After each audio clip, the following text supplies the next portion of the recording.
Alrighty. Well, good morning, Benton Harbor. It is Monday, April 11th, 2022.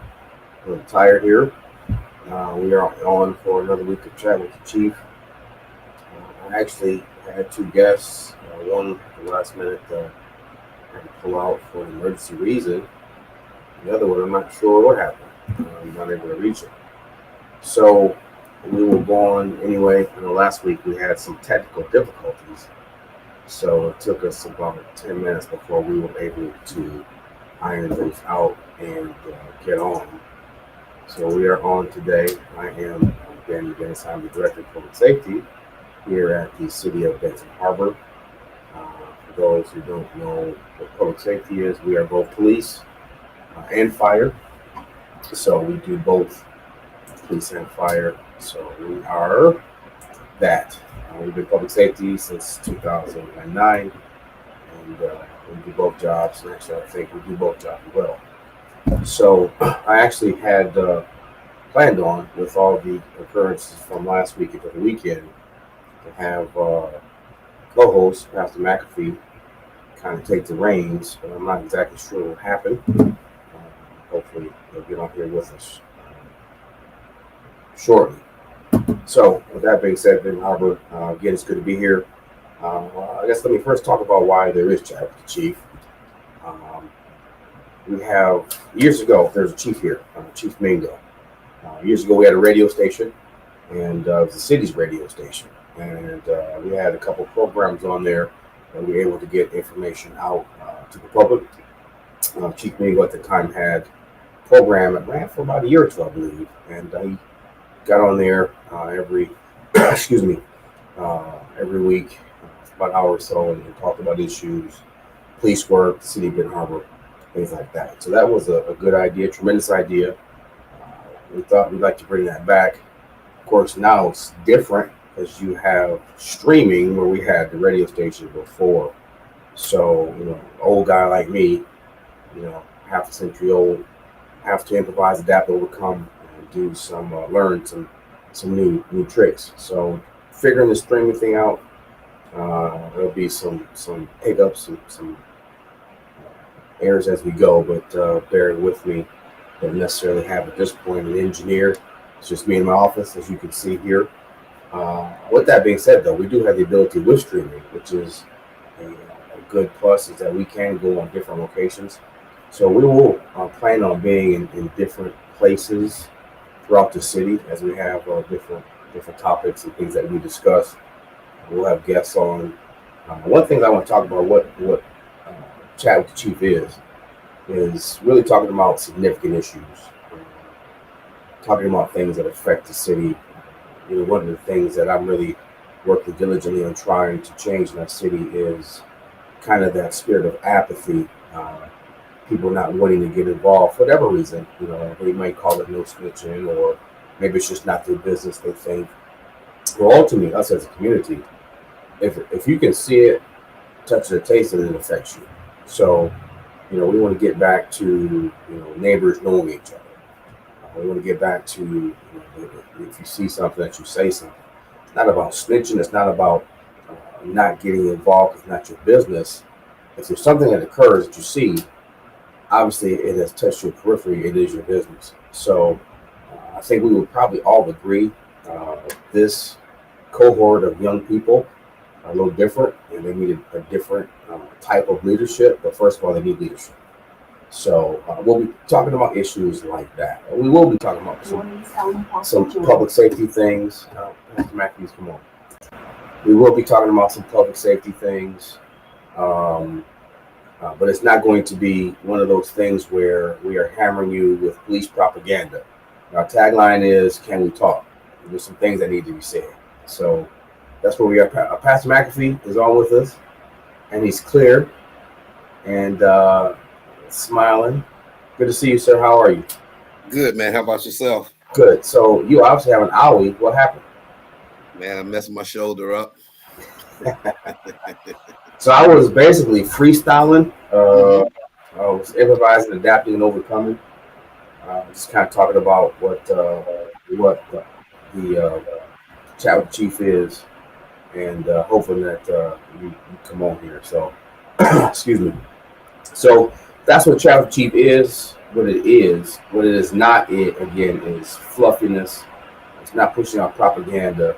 If there's things that need to be talked about and dealt with, then we'll do that very thing. So, Pastor McAfee, again, it's great seeing you. You look terrific, even with your arm on the sling. Tell us how you doing. Man, I'm doing well, man. I'm doing well. Getting prepared for a funeral this morning. But other than that, man, I'm well. Yeah. So, the mayor was supposed to be on with us. He had a last minute emergency that he's has to attend to. Okay. So, we're dealing with that. So, I want to let's just kind of jump in and deal with the elephant in the room. I don't want to spend a whole lot of time on this, as people know that we had an officer involved shooting that occurred here last Thursday with two of our officers. They are both fine. I think immediately everyone knew who it was because, of course, you got Facebook and live. You go live and they're had out there immediately. So it really wasn't a question about who it was. So, Pastor, I want to talk a little bit about that process, how it works. Okay. And then we'll talk about what do we do? Where do we go from here? And ultimately, with the thing that we've been in, how do we affect and change the city of Ben Harbor, young folks in Ben Harbor, as well as old folks in Ben Harbor? So here is what people probably don't know. Internally, when there's an incident like this that happens, you have actually the officers become under investigation. There's two sides to it. There is what's called the administrative investigation, which is on the inside, and there's a criminal investigation, which is on the outside. Um, if it's done properly, the department or jurisdiction will request an outside agency, i.e. the state police, or the county, to come in to run the criminal investigation, and then, of course, the administration does the inside investigation. As far as the administrative investigation, what we look for is department policy followed or not followed, or anything internally that would have affected what led to the outcome of that incident. So that's how that works. It generally takes a long time because these are obviously sensitive incidents. So it could take anywhere from 6 weeks to 4 months, depending on the complexity of any given investigation. So that's kind of where we were. One of the things I think that we learned, us as Ben Harbor, learned from past experiences, I should say, looking at other agencies. One of the things, man, I realized my mama said, you can learn from other people's mistakes. You don't need to make the same ones yourself. So when we looked at Ferguson, Arkansas, Atlanta, Boston, they did some things that probably caused more trouble than need be, but not being transparent. Right. So we tried to be transparent as much as possible, which I think we did that. Got a lot of positive feedback on that, because I think that helps set the narrative. We know that people, especially people who have agendas, will set a narrative. We got a saying, Pastor, with certain people that we deal with, don't cloud the issue with facts. Right. Some people don't want facts, but we get the facts out there and let the facts speak for themselves. So with that being said, I'd like to talk very briefly, man. Again, I'm uncomfortable about this, but it is where it is. The two officers that were involved are absolutely, without a doubt, outstanding officers and individuals. My first thing I wanted to do in that press conference is to humanize them. Right. Quite honestly, what I've been getting, and you may have gotten it too, there's been a public outrage because Sergeant G is a beloved Ben Harbor resident and person in the community. And what I've been getting is no, not G, not Sergeant G. He cool. Right. Right. So again, I don't want to spend a whole lot of time on this, but we have again the other officer. They don't really quite know him, but speak well of him. He is a younger officer. He's a great guy. Again, these are two guys that I would take with me to crowd fight any day of the week. So us here at Ben Harbor, this is a different place, and with all that's going on over the last 10 years, when we hire people, we have a kind of a different process, and some people quite honestly can handle that process. And the reason why we kind of reconstructed it, not from the regular rigidity of the police process is all the same where we go. We had to make sure that people were fit. So we look at a person's character, we look at a person how they interact with others, look at their background. They come and do ride along with officers. I get the officers' input, riding around with them for a few hours. We have a couple of different interviews. Some of the interviews are quite heated. We want to see if you can handle yourself. What we don't want, and we know that Benton Harbor's had high turnover. People come here, get the experience, go some other places. We got other departments that talk bad and bash Benton Harbor, but then we the first officer that you recruit to fill your vacancy. That's a whole other topic right there. So we know that those things happen, but we want to avoid the first. We want to avoid the Rodney Kings. So we have a different, and I think it's been successful to my point, because we've been able to get somebody like Officer G, who's built a tremendous reputation in the community. We'll get Officer like Kinsler, who is a rising up-and-comer. He's sharper than any two-edged sword. Very, very sharp. And let me say this, I might be partial, but the Benton Harbor Department of Public Safety has the finest police officers known to man. Let me say that again. We got the finest police officers known to man. Not Barron County, not the state of Michigan, not United States. It's known to man ever. I stand by my guys and my gals. I believe in them.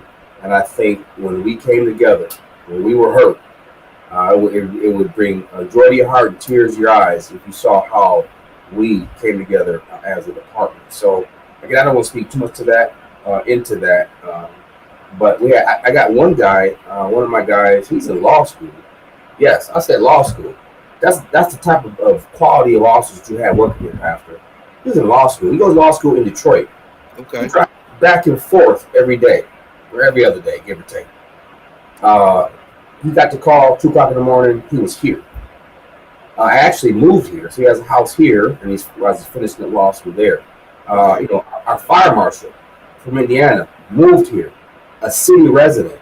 Again, this speaks to the quality of the people that we think that we're selecting. So this is not about just a job. I think we will all agree Sergeant G is invested in this community. We said in the press conference, he donates water on the side as if he don't have enough to do. Officer Kinsler is here. When he's not here working, he's here learning, looking at reports, asking questions, talking to the detectives. I can go on and on. Sergeant Pooley, Sergeant Rodosicus, Kelly, all those people that I am proud to say, if I've done nothing right in my career, I could say I've assembled a lot that serve this community. I think they do it well. And the last thing I'll say this, I might be rambling. So you have to forgive me. Despite all the anti-police rhetoric, despite all the player hatitude and people trying to get stuff on video, my guys and gals still go out and do their job. You got a lot of officers across the country who they're not as proactive as they were, or they don't want to be getting that investigation or getting that foot chase or be in that car chase. Well, that's the very thing that has led to these people being so bold, because we're so worried about being sued, we're so worried about being dragged across the front pages that we stop doing our job. My guys have not done it. Again, I love them dearly. If you haven't picked that up, drag me across the pages, but I'm gonna protect my guys. Right. So that's kind of where we are. That's how things work. I hope that Benton Harbor realizes that we got a darn good set of people that work here, that are dedicated to here, that want to be here. So, Pastor, I'll pass it over to you. You've seen us from the outside. What are your thoughts? Well, I mean, for me, I've always said, first of all, police is necessary. I've had several meetings with law enforcement, and I'm always a straight shooter. If you're right, you're right. You're wrong, you're wrong. And I've always said I'm one who say law enforcement is necessary. We got people that don't respect the law, and therefore that's what the law enforcement is there for. One of the things that I have always given you credit for since you've taken over as public safety director, that I don't think there's been an episode to where something hasn't happened that your department has not been transparent with those of us from the community. From the time we had the incident where the officer ran over somebody. I mean, from day one, You know, we were able to see footage and see what was going on. Appropriate action was taken against that officer. You know, not a big hoopla, but it was taken care of in the proper manner, and that's all that, you know, people can ask for. So from outside looking in, I think you guys do a wonderful job. Can we get better as a community, as a police department, as a church? Of course we can. We can all get better, but for the most part, you guys do an outstanding job of what you're dealt with. You know, a lot of people don't know that you're down a little bit from a few officers, and people are working overtime shift to try to keep the community safe. I mean, those are the things that people don't know. So I try to make sure that I let people know that, hey, man, they down a little bit, but you know, there's some officers in, and then I always encourage people from the community. If we don't like the policing, then let's get away from this thing of being anti-police and let's become police officers. And let's police and let's police our own community. Let's put on the badge and police our own community and do things the right way. And but you know, we made law enforcement such a turn off for our kids that they even are afraid of it, and we have to change that narrative of where our kids encounter is negative. And that kind of leads me into what we were talking about over the weekend, and that's a day of unity for the community. Yes. Of where we bring the people out.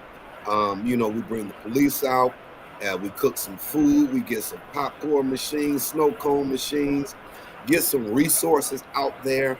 Maybe a couple of people will come do job fairs while we're there.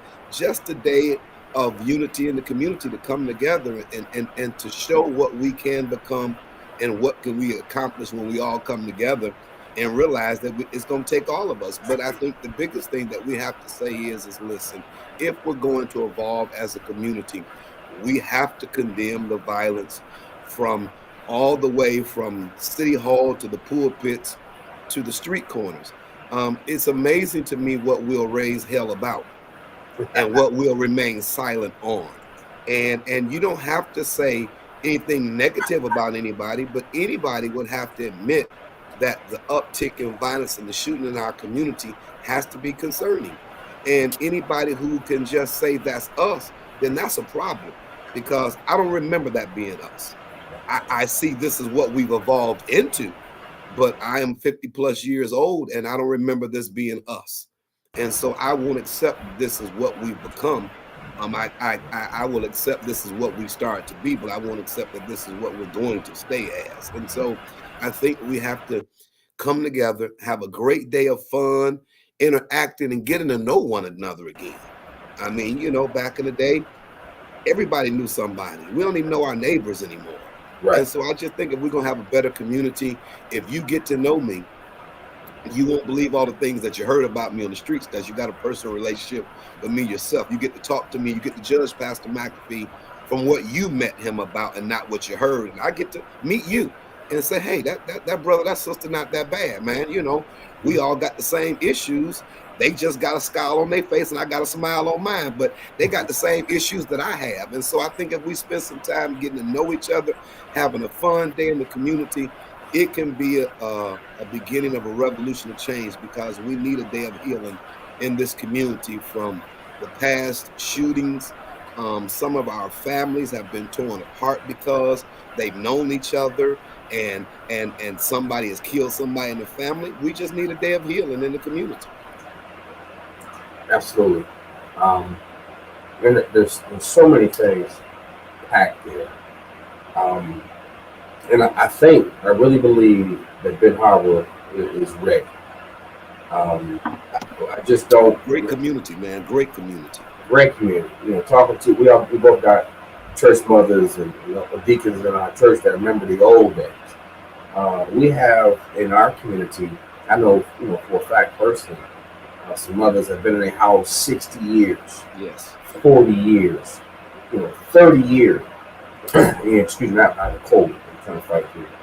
You can't tell me that those people don't deserve the peace and tranquility of having a quiet, peaceful, and a clean community. And what happens to little old lady who lived next door, been in her house for 60 years? She do all she can do to get around.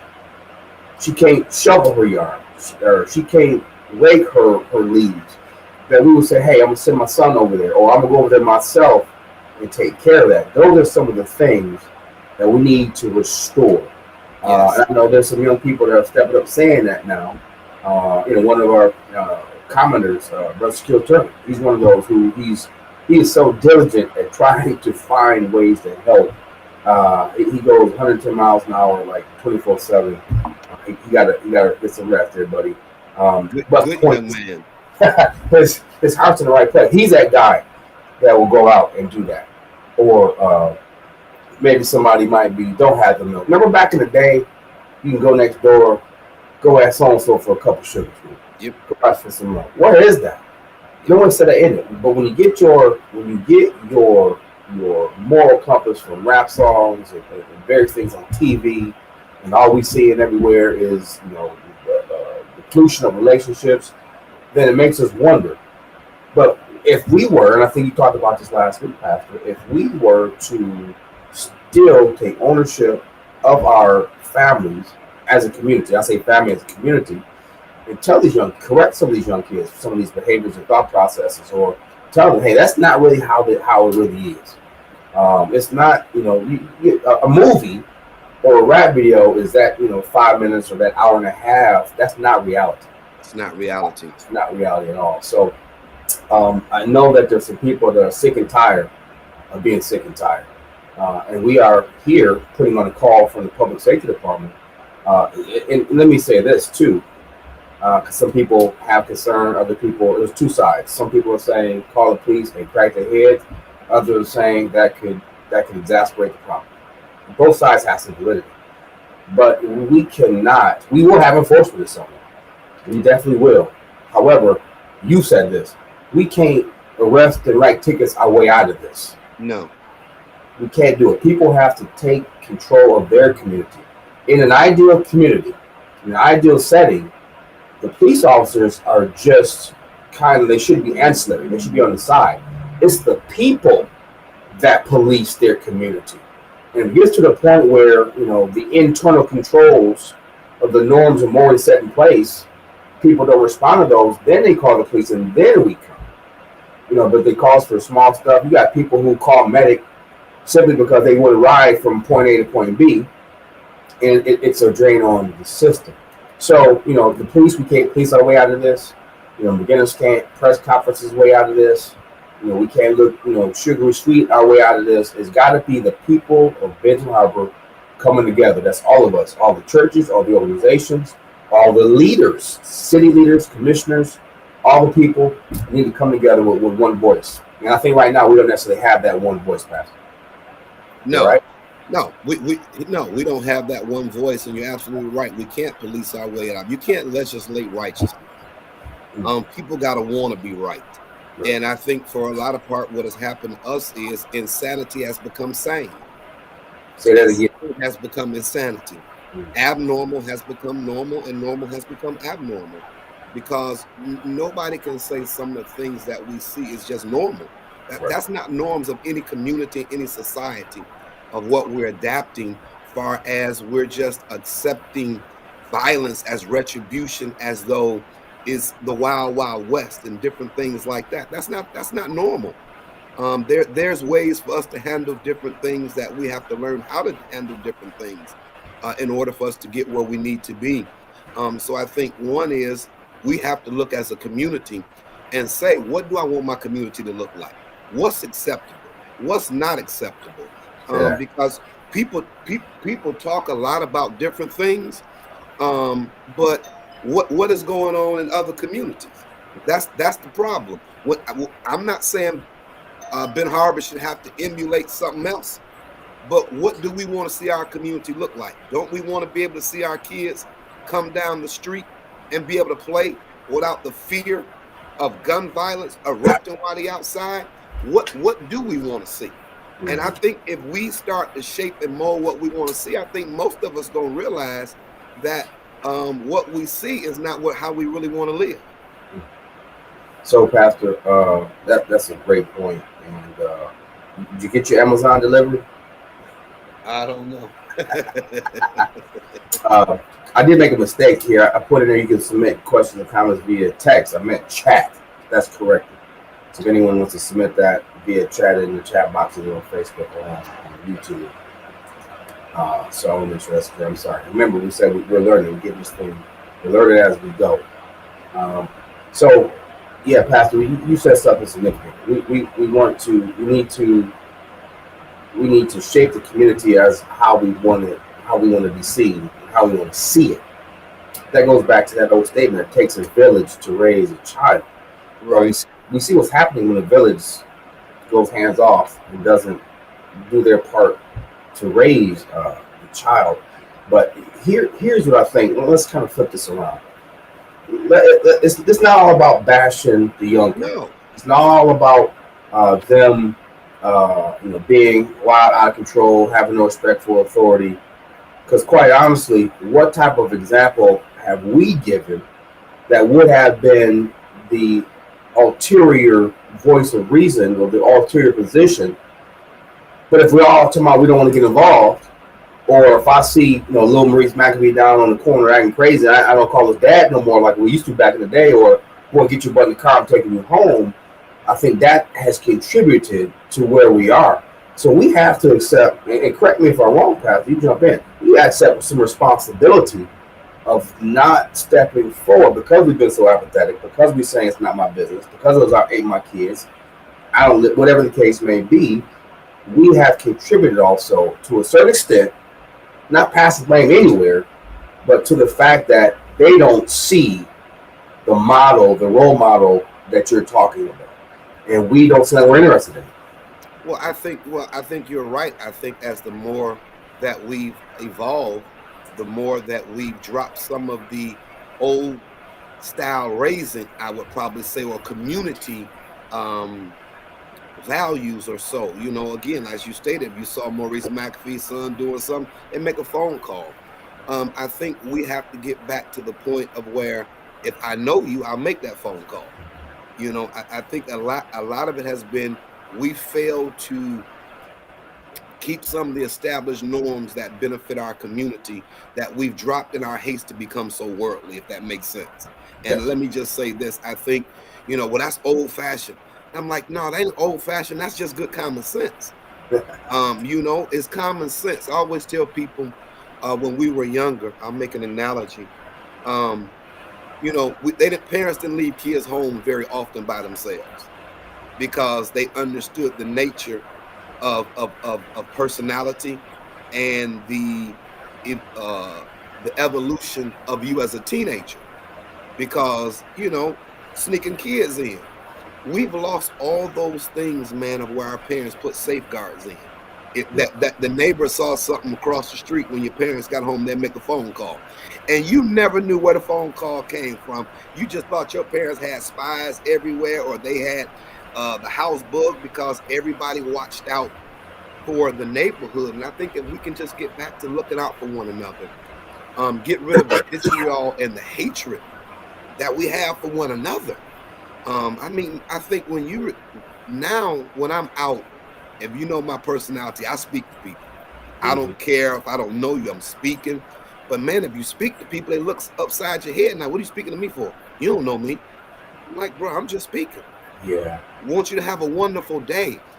We have so much going on in our lives that I think part of it, when Dan will be talking about we can't police our way out of it, a lot of it is our folk got to be able to talk to somebody, because we got a lot of trauma and anger in the inside of us that really needs to be dealt with from that perspective because of what we've seen. I think I was talking to somebody, and they had lost 7 friends. I can't remember losing 7 friends in 2 years. I can't remember that in 20 years. But a lot of these young folk have lost friends up the wazoo, and they don't know how to respond to what they're dealing with. So we got multiple issues all going on at the same time, and there's no one answer to it because it's all intertwined and connected. So when you start to unravel this thing, you're going to see it all goes back to everything that we're talking about. So, Pastor, that is a great and significant point. So we know that you just said people have lost friends, but I think we have a lot of young people. 'Cause I know for a fact you've talked to some young men. I've talked to some young men or some others who they're in that limelight, if you will. They're in that those groups, and they're acting the part of being hard. But the truth of the matter is, they want to get out, but they don't know how to do it, or they don't know how they will be perceived.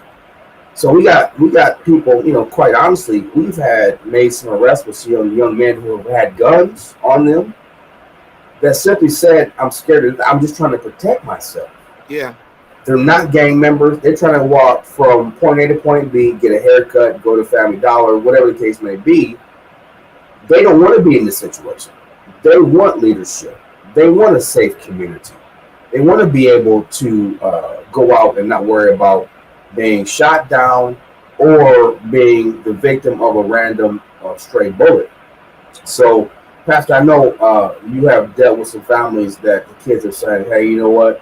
And this is in confidence. How do we make the confidence become apparent?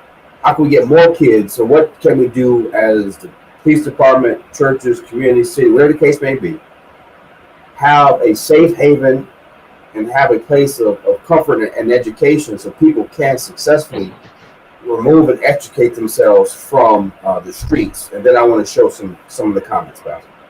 Okay, I think one of the things so that we have to create safe havens.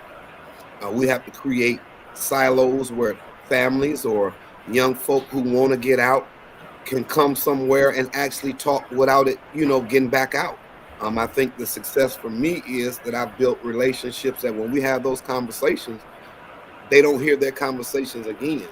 I make sure they understand that as a pastor, I'm mandated to report certain things. Mm-hmm. And so I make sure before we have a comment or a conversation, hey, there's certain things that you tell me I'm mandated to report, because I don't want to ever have to break your confidentiality. So there's certain things I'm not going to let them reveal to me because I got to report. And so they start understanding where I'm coming from, understand where they're coming from.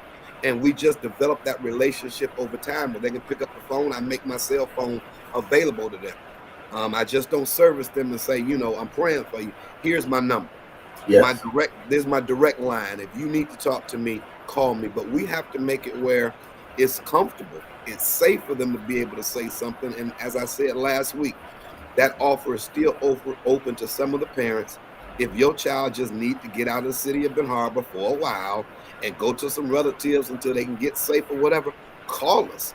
Because it's about making our community safe and helping these young people have an avenue also that if they do need to leave the city for a minute, they have one. We just have to be here to help them as best we can, and then they got to be willing to take the help. Amen. So now again, remember, people out there in TV land, streaming land, this is new. I want to show a couple of the chat comments, and then Pastor, I'd like to get into, if you're ready to debut, at least kind of generally your thought. You talked about having silos of refuge. What your vision is for the city of what you are looking to do as far as your church and those who align with you to make a safe community run high school. So we talk about that if you want to get into it. I'm going to try to show some of these comments here. The cohorts of young people is different. They need leadership. That's the very thing we've been saying. They need leadership. And somebody to show them, I think, that we believe in them. Yeah, they're a little different. And I think that we got to be careful not to demonize and kind of cast aspersions on where they are. Right. Help to grasp them and to lead them into a different place. So that's one of the comments there. Here's one. Of course, we'll turn here. Can the officers be presented with medals of valor and the family be presented with life-saving award? Actually, the question is yes and yes as far as actually after these investigations go that I talked about, there are some things that we have. We have in police work for us, Ben Harbor, we have Purple Heart that's injured in the line of duty, Star Bravery, Silver Star Bravery, which is the highest achievement that you can get, as well as life-saving. And honestly, what people don't know is, had it not been for the actions of Officer Kinsler, he saved G's life. They're both here today because they're outstanding police officers, outstanding men. I think the Lord was with them. But Kinsler himself, even being shot twice, went and helped G medically to stop the bleeding. Again, if you knew all about these young men and the whole story, what they did, it's absolutely phenomenal. So yeah, Heat, Life-Saving Award, yes. Purple Heart, yes. Silver Star Bravery is a possibility. And it's not that we're again patting ourselves on the back. That's just the nature of police work. So here's another one here. I like this one because I got a problem. God bless this department, praying that Ben Harbor High School finds a replacement superintendent who plans to stay long term and make a commitment to the youth of this community. Not a short stint to gain experience for their resume, it could make a huge difference. This has been my bone of contention, and I'm pretty salty about this. You and I talked about this. I'm very salty because it's not just been our very schools that get used and abused for experience. It's been the Ben Harbor Police Department. People have come here, get experience. It's commonly said. I was told in my police academy, 20 some odd years ago, that 1 year in Benton Harbor is worth 5 years anywhere else. The reason why you have, you got officers that have come here, and quite honestly, it's not as much now as it was before, but probably 80% of the cops in Perry County, Benton Township, St. Joe came from Benton Harbor at some point. That's the truth. Absolute truth. So, yeah, it's Benton Harbor area schools. That was when I was on the school board from the 6 years I was there. I used to be president of the school board. The thing was, with any organization, is to get stability. Benton Harbor area schools need stability. Benton Harbor Public Safety Department needs stability. And it's very difficult when we constantly have the leadership rotating like musical chairs. I've been a director here. It's my 8th year. I've been here 23 years overall. I am the longest serving chief, if you will, in my tenure. Previously, I worked under 5 different chiefs, various forms. So one of the things that I thought was important was to establish some stability in the department. And when you establish stability, then you can affect the culture. Then you can make it to a place where people want to make it a destination job and not a pass-through job. So I agree. The superintendent, I got my feelings on that. I'm not going to get into that now.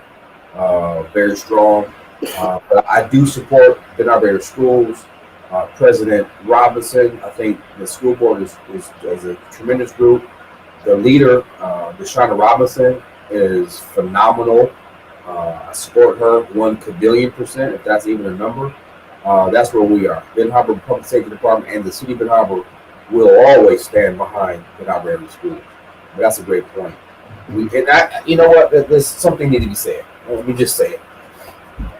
Benton Harbor area schools, Benton Harbor Police Department, we got to stop being treated as the 2 o'clock after the bar closed booty call, and we got to become the wife. If you don't want to put a ring on our finger, we ain't gonna mess with you. So you'll come in here from Detroit or these other spots and be a superintendent for a couple years to get position to go someplace else. We don't need you. You want to come here to the police department, get a little experience, and go to another department. We don't need you. If we can't be the wife, we don't want to be the girlfriend. And that might sound craft. That might sound maybe bitter, whatever. That's where we are. We want people that want to be here, and I think my guys are proving that. So I don't want to get into no. No, I think you said it right. I think one of the things that you said is accurate, far as we have to protect ourselves also.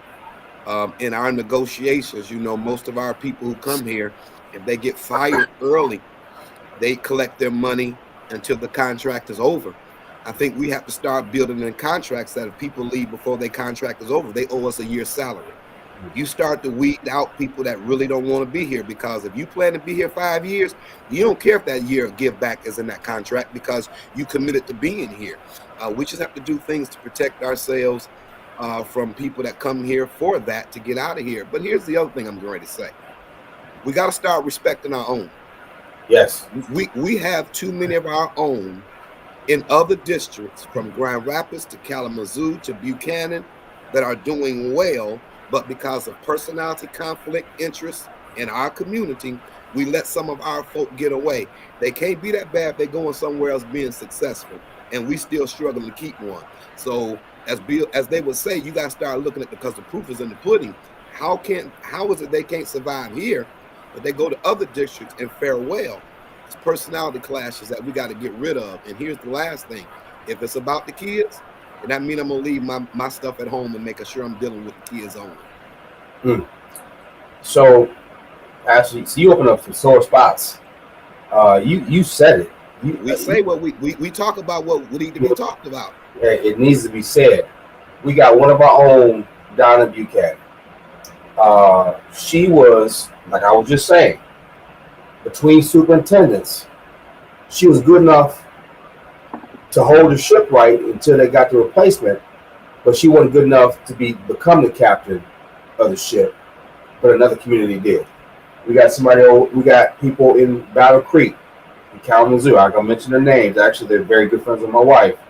Known them for years. That are assistant superintendents. Actually went through now entrepreneurs, running schools. We got another brother that's a principal in Kalamazoo. We lost a coach to Kalamazoo, and this takes me back to E.B. Du Bois, the talented 10th.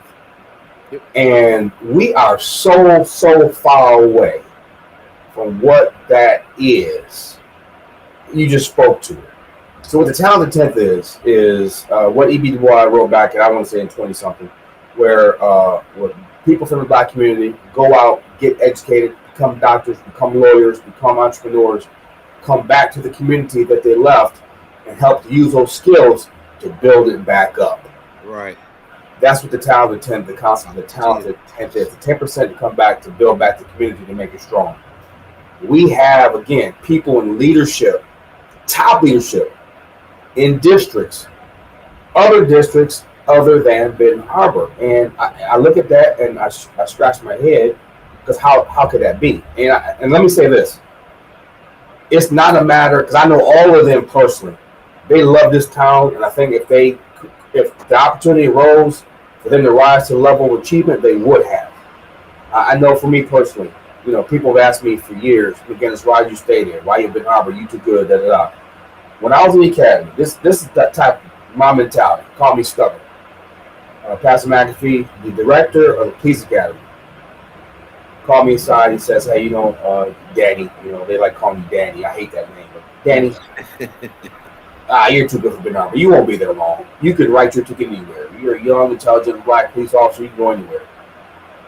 From that point forward, Pastor, I said to myself, I will never leave the city of Benton Harbor, simply because he said what he said. I'm gonna prove you wrong, because my town deserves to have people that's dedicated to that. And I'm not tooting my own horn, but no. my point is this: I know for a fact that the people that left didn't want to. Right. But we don't treat our folks right. They can be successful other places. Why can't they be successful here? Well, the Bible answers that. They're not prophet, but it said a prophet has no honor among his hometown. True. And a lot of times I preached a sermon called The Danger of Familiarity. And because familiarity breeds contempt. When people get familiar with you, they don't have the normal respect level for you that they normally would everywhere else. And so we have that problem in this community of where the lack of respect because of familiarity, or I might know something that Dan did way back in the day, and I'm going to use that to not want to respect them. But so we got to drop those things, man, to get back to the point of where we do it. But here's the other thing. But what you said, Dan, need to be said. You're not in Benton Harbor because you can't go anywhere else. You're in Benton Harbor because you choose to. Right. And that's what I think sometimes that as a community, not that they got to jump up and down and clap, but there's a lot of people who choosing to stay here and fight when they can really write their ticket somewhere else to maybe what we might think is a little bit more prosperous. But same thing here, man. I was up for 5 churches before I decided to just stay here. And matter of fact, some church sent a letter to the church the other day out of the clear blue, which I thought was a little disrespectful, asking me would I take over the pastoralship of their church. And so, but no, God got me here on assignment. I'm not going anywhere. I'm not looking to go anywhere. You know, now if he say that my assignment is done, that's different. But man, I'm here for on assignment, and I think all of us got to realize we're here for a reason. Let's come together and fix our community and change the way we move and operate so that we can have the best community that there is. Ben Harbor have some of the most wonderful, resilient people in the world. I mean, there's none like this community, man. And I just think if we finally understand who we are and rise up, man, they won't recognize this community. But it's got to start from within inside. Nobody's coming to fix this, and nobody's coming to rescue it. We got to start standing up as citizens and just saying, hey, that's not right. You my friend, but that's not right. That's one of the things of friendship that I believe has to happen, is that we'll check each other. If you think I'm out of sorts, you're going to call me and check me. And if I think you out of sort, I'm going to call and check you, because that's what friends do, because we want the best for each other. Right. And so that's what we got to get back to. Yes. Absolutely. So, Pastor, let's talk about, we got about 10 minutes left. Let's, we don't want to just throw stuff out there. Let's talk about some answers. Right. From a public safety, again, in my mind, realize there's blended lines between public safety and community organizations, church, whatever. The police not going to be able to arrest and ticket our way out of this. The people themselves can't do it without help also. So for this summer, there's some things that we talked about that the Lord has revealed that we would put in place. So from the perspective of a community leader and activist, what are some things that the Lord maybe put on your heart for the community to do? We talked about the unity in the community. Remember, we had 21 days of peace that you had offered and got going. What are those things that we can do this summer? I don't know if you want to get too much into your silo of security, but what can we do moving forward? One, just an overview of that, and call to action. Other pastors out there, we need your help. Prayer warriors, we need your help. And let me say this: you don't have to be the leader of the church. You don't have to be the pastor. We can take deacons. We'll take prayer mothers. All that to come together to meet and talk about how we can take back our neighborhoods. Us as police department, we want to start block clubs, block associations. There's a social aspect to crime fighting. It's not just people riding around in blue cars. So those are some things that we want to do. But we are asking for a call to action. If you're interested, contact myself. Again, I'll put my contact information here. Chief McGinnis, Ben Harbor Public Safety Department, 927-8425. Again, I'm looking for the controls, putting my thing across there.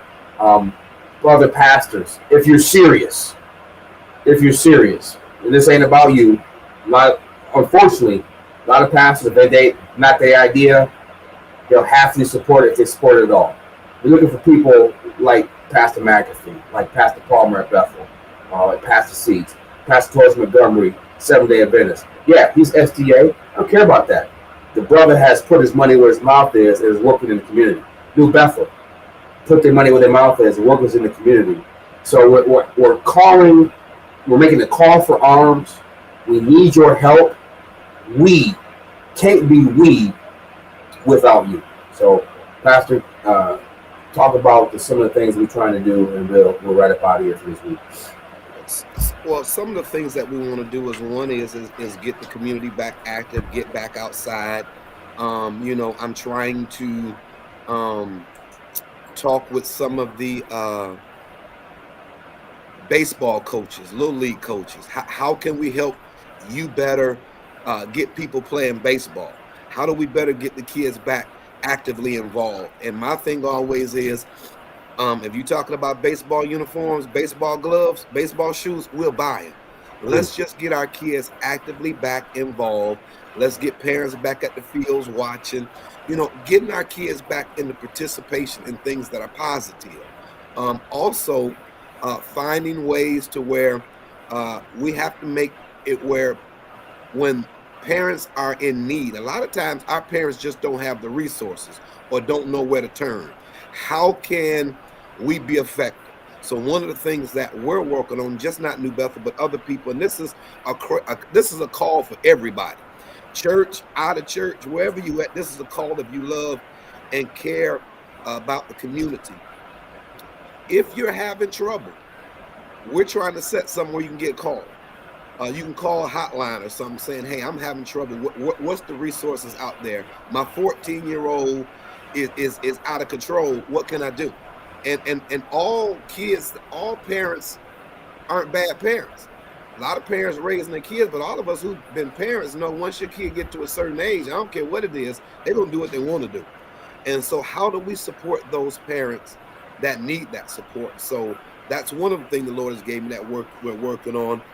The other thing is the adults being outside when school get out. You know, making sure the kids get home safe, making sure there's a safe passageway home to get home. There's many of things that we can do, but those just a couple of things that the Lord has laid on my heart. And one of the last things that we're really working on is finding a way for our people to get the help that they need from the trauma and all of the thing. And then lastly is raising the value back up of yourself. How do we get our folk to value themselves again and to realize that they're precious? Because it's not your circumstances. And, you know, I'm a gospel preacher, so I got to end on this. Jephthah in Judges chapter 11, the Bible says that he was a son of a harlot, and that when his daddy died, that his brothers and them took his fortune and put him out. But Israel got in trouble with the Ammonites. But guess who they had to go get to deliver them? Jephthah. And so I say to people, it doesn't matter what your circumstances are. God put you on this earth to do good and great work. You just got to discover who you are. Stop letting people tell you what your circumstances are, how you were born, and realize there's greatness in you. And we'll teach you how to recognize your greatness, because, you know, God has a purpose and a plan for all of our lives. And that's the way. When you understand that you just weren't an accident because you were born and your mom and daddy got together, you weren't an accident. That was in the plan of God all along, that you were going to be born. And just because those circumstances might have not been anybody else's, don't mean you're not valuable. So we got to start rebuilding our community self-esteem and rebuilding folk and letting them know that you're valuable. You bring something to the table. It doesn't matter where you come from, what part of town you live on, or your economic background. What you have is more valuable than the money in your pocket. So we just got to rebuild our people from the bottom up. That's fantastic. That was fantastic. Last comment here, we got Brother Shaq T. going door to door and listening to adults as well as our youth, going into our schools listening. I think that's the most important thing. We must bring our youth to the table. So, Brother Turner, one of the things that we're going to one of my bucket list dreams is what I call 300 doors in 30 days. I myself am going to go out and knock on 300 doors, and I'm challenging the commissioners, especially the ward commissioners, to do the same. You've been elected to represent the people, and you come out here. So we get 9 people that hit 300 doors in 30 days, where we can tap into the whole community. So that's one thing that I'm pledging to do. Lord, I'm not sure when I'd like to get it done. This is going to be a busy summer. But hopefully I can get it done this summer and just go and just talk to people. Sometimes it's just a handshake in the face. And some of these people, you know, kind of going back to what I started with at the start of the show, was you got some mothers that's 60 years, 50 years, 40 years living in their homes, not even lonely. You know, they need somebody to talk to. So yes. I do know there's some people I go visit. I got to set their time aside. They're going to talk. And I want to listen for a minute. And here's the other thing. I'm touching on them because if you're going to live to be 80 years old, 90 years old, I want that on me. I'll put that on me. Because you want that wisdom. Give me that wisdom. That's what I'm looking for. So that's how I look at it. So that's something we're trying to do. I would say, here's the last one. Turn the types fast. One BHD officer, I can say last year, listened to our youth, and tears came down his eyes. And I think that officers were just listening. I think those officers were just listening to the last year. Looking forward to him doing it this year. We're trying, sir. We're trying. So that being said, we're gonna get out of here. This is, again, like I told you before, last year. You know, I'm also a gospel preacher. Just happen to wear a uniform. this That is he is. this is a passion week. So again, putting our money where our mouth is, switching veins. We're trying to work together within the church also. So, you know, we talk about churches in silos. Got the Baptists over here, Coaches over here, and Luther's over there, and the Catholics over here. And we're gonna come together. So we have pledged to do that this year. This year, it's gonna be 4 churches kind of coming together. 3 of us are gonna come to Pastor McAfee's church, a wonderful church. He tricked me. He's supposed to be preaching, but we're gonna see what happens. But we're coming there, and we're having a joint Resurrection Sunday this weekend. I'm gonna play this little video I'm proud of. Did you see the video? What did you think? That's nice. Yeah, that's nice. We're gonna play this going out, and this is what we believe. This was gonna change our community, Ben Harbor. So we thank you all for being with us, and we're gonna do this, you know, one day at a time, 1 week at a time. We thank you for those that sent comments in via the chat. I'm sorry I confused this earlier by saying text, but with that being said, we're gonna get out of here until next week. Everyone be blessed, be safe. If you see something, say something. Say something.